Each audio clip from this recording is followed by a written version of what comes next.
দর্শক, ফিলিস্তিন ইস্যুতে কথা বলতে সরাসরি যুক্ত হয়েছেন আলোকচিত্রী এবং সাংবাদিক শহীদুল আলম। জনাব শহীদুল আলম, আরও একবার স্বাগত জানাচ্ছি, অনেক ধন্যবাদ আমাদের সাথে থাকার জন্য। জনাব শহীদুল আলম, আপনি বলছিলেন যে বিশ্ব নৃশংসতায় বিশেষ করে রোল মডেলের মতো বা অন্যান্য দেশের মডেল ফলো করছে। এই প্রসঙ্গে আপনি শ্রীলঙ্কার উদাহরণ দিয়েছিলেন ফিলিস্তিন ইস্যুতে, বলছেন যে অন্যান্য দেশও একই পথে হাঁটার একটা পায়তারা করছে। ফিলিস্তিনে যে গণহত্যা চলছে, যে নৃশংসতার উদাহরণ আমরা দেখেছি, বিশেষ করে এই জায়গায় অন্যান্য যে বিশ্ব পরাক্রমশালী যে রাষ্ট্র, তাদের ভূমিকা নিয়ে প্রশ্ন রয়েছে সমালোচনা। এমনকি আরব বিশ্ব, যাদেরকে বলা হচ্ছে যে তাদের সামর্থ্য রয়েছে, তারপরও তারা কোনো একটা কারণে নীরব ভূমিকা পালন করছে। আপনি কি মনে করেন যে ফিলিস্তিন নিয়ে এই যে ভূমিকায় মুসলিম বিশ্বে যে আরব দেশগুলো, তারা কি অভিভাবকত্বের দাবি রাখতে পারবেন ভবিষ্যতে? তাদের কোনো কালেই সেই দাবি রাখার সুযোগ ছিল না। আপনি যদি দেখেন, এরা কিন্তু কোনোটাই জনগণের সরকার না।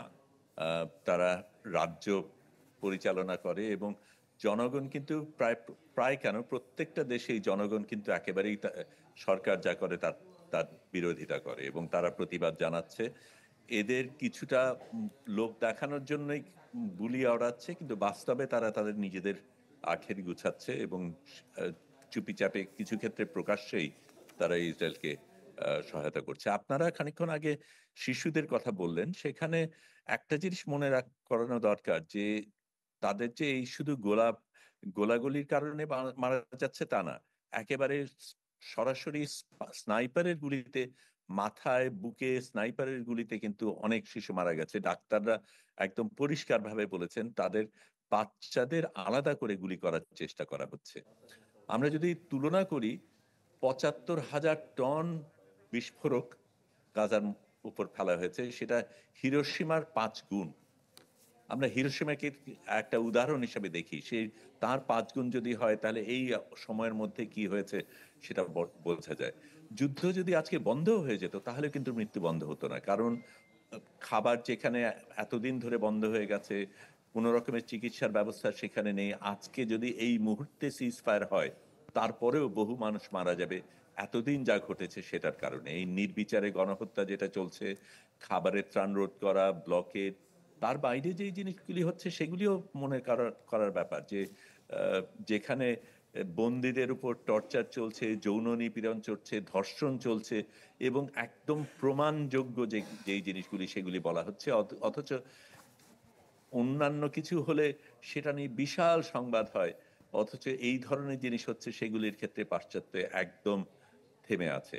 হাসপাতাল, স্কুল, আবাসিক এলাকা, আন্তর্জাতিক আইনে এগুলি সব প্রত্যেকটা সংরক্ষণ করার কথা, কোনোটাকেই তারা পাত্তা দিচ্ছে না।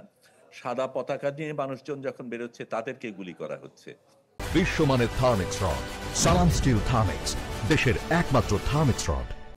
হিরোশিমা নাগাসাকির কথা তো বললামই। আইসিজে এই ইসরায়েলের বিরুদ্ধে সিদ্ধান্ত নিয়েছে বলে দক্ষিণ আফ্রিকার পেছনে তারা এখন লেগেছে এবং তাদেরকে বিভিন্নভাবে চাপ প্রয়োগ করছে তাদের ক্ষেত্রে।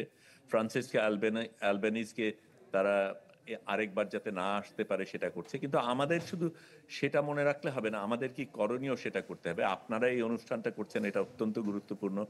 দেশবাসী জেগে উঠুক, সেটা গুরুত্বপূর্ণ, এবং যারা মদদ দিচ্ছে তাদেরকে আমরা বর্জন করি, সেটা গুরুত্বপূর্ণ। এই বিডিএস মুভমেন্টটা কিন্তু শক্তিশালী এবং আমার মনে হয় এই মুভমেন্টের মাধ্যমে আমাদের কিছু করা দরকার। আপনি জানেন যে আমাদের এখানে কোকের জায়গায় মোজো ব্যবহার করার যেই চালু হয়েছিল, সেটার কারণে অনেকে সেটার পাশে দাঁড়িয়েছিল। আমার মনে হয় এই ধরনের অনেক কিছু আমাদের প্রত্যেকের করা দরকার। জি। আমি আমি এখানে এটা এই ভূমিকা রাখি বলে আমার কাছে অনেকে লেখে আমি কিভাবে লড়াইয়ে যুক্ত হতে পারি। সেটা পারবে কি পারবে না জানি না, কিন্তু অনেকে যে এইভাবে ভাবছে সেটা মনে রাখা দরকার। মানবাধিকারের বিষয়ে আগে আপনার সাথে কথা হচ্ছিল, বিশেষ করে যে অস্ত্রের ঝনঝনা নিয়ে আমরা লক্ষ্য করেছি। একটা তথ্য আপনাকে জানিয়ে রাখি এবং দর্শকরাও নিশ্চয়ই শুনে থাকবেন যে ২০২৩ সালে ইসরায়েলের যে আমদানি করা গোলাবারুদ, অস্ত্র, বোমারু, বিমানের প্রায় ৬৯% এসেছে যুক্তরাষ্ট্র থেকে। আমি যদি ইউরোপের কথা বলি, যে সেখানে বলা হচ্ছে যে যেই দেশটি সবচেয়ে বেশি অস্ত্র সরবরাহ করছে সেটা হচ্ছে জার্মানি। যুক্তরাজ্য সরকার যারা বলছে কিনা যে অস্ত্র ব্যবসায়ীদেরকে বা ইসরায়েলকে কোনো একটা সামরিক পণ্য সরবরাহ করে না বা একেবারে করে না বলে দাবি করে, তারপরেও ৩.৫ শতাধিক অস্ত্র ব্যবসায়ীকে তারা লাইসেন্স দিয়ে রেখেছেন। যে মানবাধিকারের প্রশ্নে তারা বরাবর সরব থেকেছেন বা কথা বলছেন, তাহলে তাদের যে অবস্থান ফিলিস্তিন ইস্যুতে, এই অবস্থান কতটা যৌক্তিক বলে মনে করেন আপনি? আপনি ও সেটার কথা বলছেন?